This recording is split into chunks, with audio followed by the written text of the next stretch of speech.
you would not see this continued pattern of indictment over indictment over indictment if they thought they had neutralized Trump. Is there a single American who believes that Donald Trump would be getting indicted over these things if he were not running for president again and if he were not the leading contender for president again? And while this isn't a political show, you all can search the polling and see how President Trump is doing in the Republican field and in the general election. Again, not here to break that down.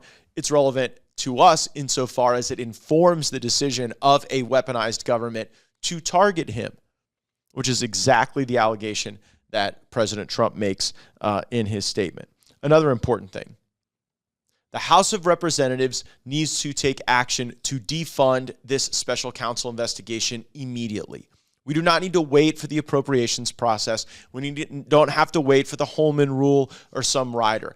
They are attacking our democracy and engaging in election interference right now. And if the United States Congress does not have the capability to stop that election interference, well, then what is all the flowery oratory about preserving the republic? We have to operationalize that.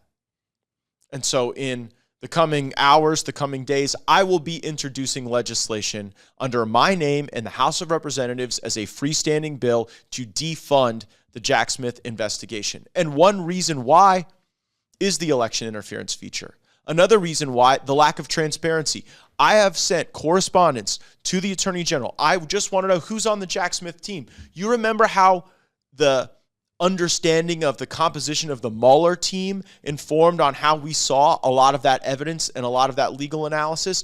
They had a team of vicious Democrats. And if you look at Jack Smith and his team, you ought to be able to evaluate where they've made political donations, where they've been political appointees, what their connections are to people who have skin in the game to preserve their power in Washington, D.C. So because the Department of Justice has been non-responsive on my requests for reasonable information that a member of the Judiciary Committee is absolutely entitled to, because this is election interference, because it is not predicated on what we all saw as a nation. President Trump said we have to stop sending money to this.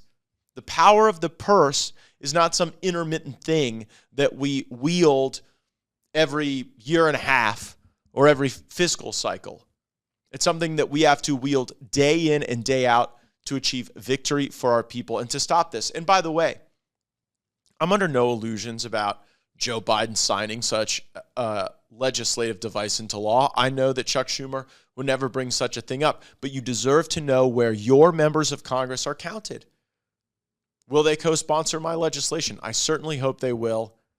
And when we get to the must-pass legislation, because look, even if Jack Smith indicts Trump 10 minutes from now, you're looking at legal process that is extended out a great deal.